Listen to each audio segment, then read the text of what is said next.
Hey everybody, today we are going to be pitching some yeast into 5 gallons of juice.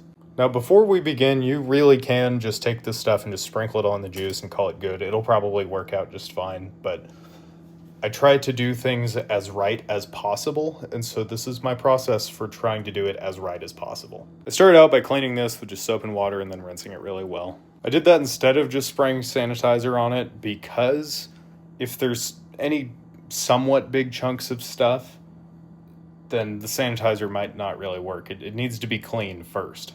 So now we hit it with the good old Star San. And while that's air drying, I'm gonna pour a little bit of extra juice that I had from the press. And here's why. I prefer to have my product only be the juice. Essentially, I wanna isolate the product of the vineyard. I mean, of course, I'm adding a little bit of yeast and some chemicals and stuff, but I'm trying to minimize the amount of other stuff that's in there. Also, this juice has the sugars and the nutrients and all the stuff that the yeast is going to be looking for. Now, I don't know a ton about yeast, and I'm definitely not a bacterial or a fungal psychologist, but it just seems like it makes sense to inoculate the yeast into the same stuff that this colony is going to grow and then be processing, instead of giving it just a ton of simple sugars and water and then dumping that into a different environment. Maybe it doesn't matter, but it's the way I do it. Now we need to get the juice up to this temperature. Next, we're going to put some hot water in here. Hot water.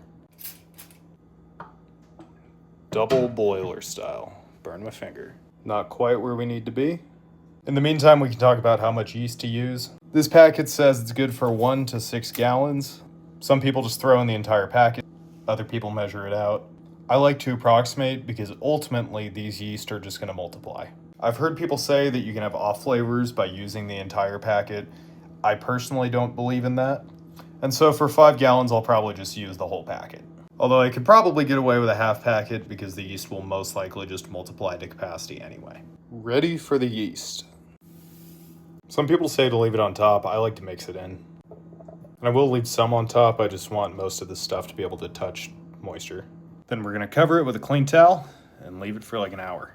Well, I've never seen yeast bubble up this much. Usually it bubbles up maybe a quarter of that in an hour, but here we are. So now we're just gonna pour this in.